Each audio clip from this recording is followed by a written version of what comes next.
Today's story is called Christina, Katerina, and the Box. And this was one of my favorite books when I was in first grade. I would go to the library and check it out all the time. Christina, Katerina, and the Box by Patricia Lee Gouch. Christina Katerina liked things. Tin cups and old dresses, worn out ties and empty boxes. Any of those things, but mostly boxes. Hat boxes, bakery boxes with see-through lids, shoe boxes. Best of all, she liked big boxes.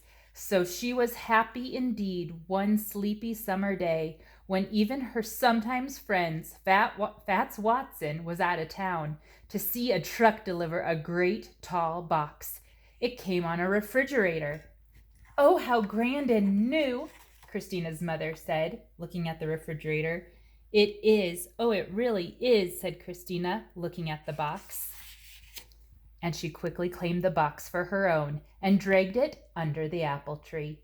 To Mother, who was very neat and tidy, it seemed that boxes were for basements or trash barrels, not for front yards under the apple tree. But she decided that it couldn't hurt.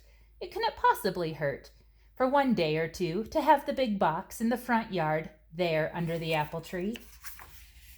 That afternoon, Christina's father cut a window and a door in the box, and Christina painted on turrets, a drawbridge, and bolts for the door, and the box became a castle. Inside, she put sticks on the window for iron bars, and she brought in all her cups and saucers and a lot of fig Newtons in case there was a battle and she couldn't get out. For 2 days, she and her bears lived and played in her castle peacefully. Oh, they're gonna get a visitor. Until Fats Watson came home. He sneaked into her castle while she was out to lunch and ate all her fig Newtons, and she locked him in until he hollered, "I'm sorry," 15 times. When she finally let him out, Fats gave Christina's castle a kick, and over it went, smack on its side. Mother came out and saw the fallen box. "I see that's the end of the castle, Christina," she said with a smile, and started to haul it away. "But that's no castle," said Christina, hauling it back. "That's my clubhouse." And it was. For 3 long days, right there under the apple tree, Christina changed the window into a door and the door into a window. She put in 2 benches for members and a chair for the president, and she painted "Keep Out, Members Only" and "Danger to Enemies" on the outside. And she let Fats join. Then they met in the clubhouse, which was very dark when the door was closed, and very secret. And they spit on a nickel and swore to be friends forever. And they were.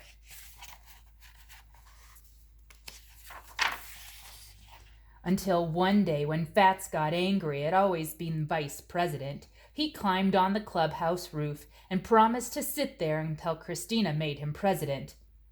Only the roof caved in first, and Christina disbanded the club.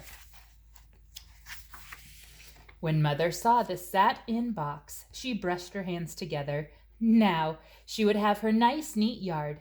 "Well," she said, "that is the end of the clubhouse," and she tugged it toward the street. "But that's no clubhouse," said Christina, tugging it back again. "That's my racing car.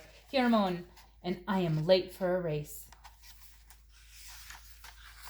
Before speeding off, Christina put the top of the bottom, turned the window into a cockpit, and on the sides painted 2 magnificent curling silver horns, which she blasted at Fats every time she rounded the apple tree.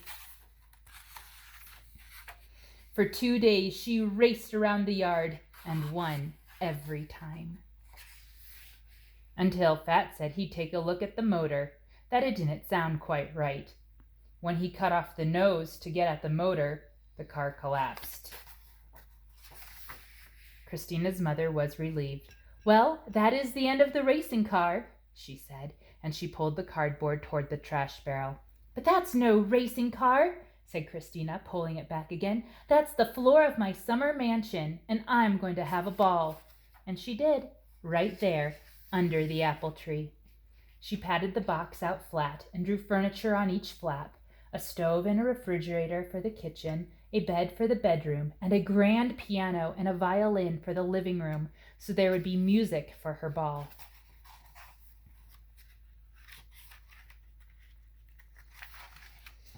Then she and her bears and Fats dressed up in gowns and high heels, and they invited kings and queens and some presidents and one vice president to come. And everybody came, and they danced until their feet hurt, and they had to take off their shoes. Even without shoes, Christina had a wonderful time. Until Fats decided the floor needed scrubbing. He sprayed it down with a garden hose and mopped it until the floor puckered and grew lumpy and finally fell apart. When Mother came out a little later and looked at her front yard, she shook her head and said, "Well?" And then, "Is this the end of your grand floor?" "What floor?" asked Christina, who was running by. "Oh, you mean that old ragged box? Let's do throw it away." Mother breathed a sigh. At last she could have her nice, neat yard. "But quick," Christina said. "Fat's mother got a washer and dryer today, and he's bringing 2 ships down now. I said my mother wouldn't mind a bit if we sailed them here in our front yard, right under our apple tree." The end. Happy reading.